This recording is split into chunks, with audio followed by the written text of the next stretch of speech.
kereta kita, Kak. Tengok ini, Kak. Ya Allah, astagfirullah, ya Allah. Tolong bantu kami, Tuhan.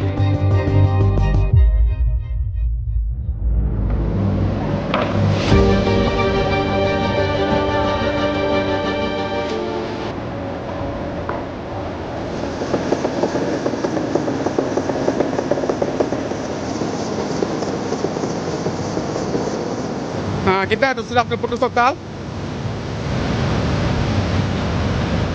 Banyak jalur masih terputus, tapi kita segera melakukan segala upaya untuk mengatasi kesulitan di jalan.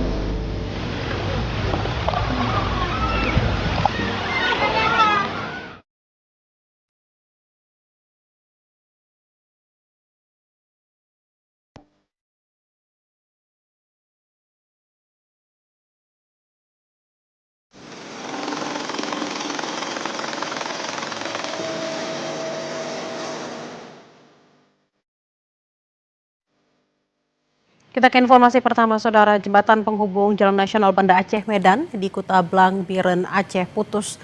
Transportasi antar provinsi pun terhenti. Karena jembatan putus, Saudara, warga pun terpaksa menyeberang sungai menggunakan perahu. Jembatan Tikem ini awalnya jadi penghubung jalan lintas nasional Banda Aceh Medan di Kuta Blang, Biren. Jembatan putus diterjang banjir, Saudara. Warga hanya bisa mengandalkan penyeberangan lewat jalur sungai karena jalur alternatif pun tak bisa dilewati karena longsor. Warga yang hendak menyeberang harus membayar ongkos perahu sebesar Rp20.000. Untuk mengantisipasi hal itu, pemerintah Kabupaten Biren telah memetakan titik jembatan yang terputus dan telah melaporkan ke kementerian terkait untuk perbaikan jembatan. Warga berharap pemerintah segera membangun jembatan darurat untuk akses warga. Untuk mengantisipasi persoalan ini, kita sudah berbicara dengan pihak kementerian PUPR dan mulai hari ini kita sudah memasukkan jembatan beli, jembatan beli untuk di tepi Mane dan juga untuk mengantisipasi yang di Kuta Blang. Lalu bagaimana kondisi terkini di Aceh Utara saat ini, Saudara? Kita akan tanyakan langsung ke jurnalis Kompas TV, Zikri Maulana. Selamat siang, Zikri. Seperti apa kondisi di Aceh Utara siang hari ini? Baik, selamat siang Bella dan juga saudara. Dapat kami gambarkan saat ini saya berada di salah satu dapur umum di Desa Blang Pria, Kecamatan Samudra, Kabupaten Aceh Utara. Untuk kondisi banjir sendiri memang di 8 kabupaten kota, sebagian lainnya sudah berangsur surut, namun masih ada beberapa kecamatan ataupun desa di beberapa daerah pedalaman masih ada yang terisolasi karena banjir, sehingga pasokan logistik agak sedikit sulit begitu, Bella. Nah, untuk saat ini yang saya laporkan saat ini, saya bisa menggambarkan kondisi salah satu dapur umum yang berada di desa tempat saya laporkan ini. Memang tidak ada fasilitas yang memadai untuk dapur umum sendiri. Masyarakat di sini bahu-membahu untuk membangun dapur umum. Tidak ada fasilitas yang bagus seperti layaknya sebuah pengungsian begitu. Tidak hanya lokasi dapur umum, bahkan tempat pengungsian juga belum layak begitu di sini. Bahkan masih banyak warga yang tidur di jalan begitu, Bella. Zikri, lalu apakah bantuan sudah datang dan apa yang paling dibutuhkan oleh warga terutama di tempat pengungsian saat ini? Ya, untuk bantuan sendiri memang terus disalurkan dan di desa ini sendiri memang sudah ada bantuan, namun belum memadai begitu, Bella. Bahkan hingga saat ini belum ada pemerintah yang datang langsung untuk melihat kondisi di desa tempat saya melaporkan saat ini.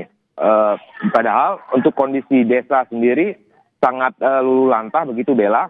Kondisi lumpur bertebaran di mana-mana, bahkan endapan lumpur masih menggenangi rumah warga 30 hingga 50 cm, Bella. Nah, untuk kebutuhan saat ini yang paling dibutuhkan oleh warga yaitu persediaan obat-obatan ataupun posko kesehatan begitu, Bella, dan juga air bersih.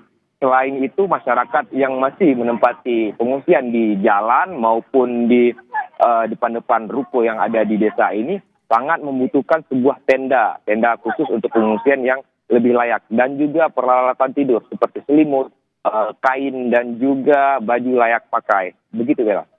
Zikri, lalu bagaimana dengan mobilitas warga, terutama untuk supaya masyarakat dan pengungsi di sana bisa tercukupi kebutuhannya, terutama untuk makanan? Seperti apa mereka mobilitasnya di sana? Ya, untuk mobilitas sendiri memang bisa kita gambarkan untuk kondisi debit air memang di Jalan Lintas Nasional Banda Aceh Medan yang terletak di desa ini memang sudah surut begitu ya. Untuk aktivitas memang untuk masyarakat sendiri hingga saat ini belum beraktivitas apapun. Bahkan mereka pun masih memikirkan rumahnya masing-masing, dan dikarenakan kondisi ini sulitnya dikarenakan masih ada endapan lumpur yang begitu tebal begitu, Bella. Dan masyarakat juga sangat berharap ada mungkin dari pemerintah kabupaten ataupun provinsi yang mengunjungi mereka atau setidaknya melihat kondisi mereka dan apa-apa kebutuhan yang diinginkan oleh masyarakat. Terutama selain logistik dan juga lainnya, masyarakat juga sangat menginginkan adanya sebuah alat ataupun mesin yang bisa menyedot lumpur agar proses pembersihan rumah itu segera selesai dilakukan. Begitu, Bella. Zikri, lalu bagaimana dengan kondisi kesehatan para pengungsi di sana? Untuk kondisi kesehatan sendiri, Bella dan juga saudara, memang sangat memprihatinkan ya untuk saat ini, Bella. Sangat memprihatinkan dikarenakan para pengungsi terutama yang tidur tanpa perlengkapan yang cukup, mereka mulai terserang penyakit seperti mungkin di tingkat anak-anak itu mengalami gatal-gatal, demam, dan juga lansia sangat membutuhkan pemeriksaan kesehatan oleh medis. Begitu, ya. Baik, warga di PD Jaya, salah satu pengungsian, membutuhkan peralatan kesehatan terutama karena sudah banyak yang mulai terganggu kesehatannya. Terima kasih atas laporan Anda, jurnalis Kompas TV Zikri Maulana. Selamat bertugas kembali dan harap berhati-hati.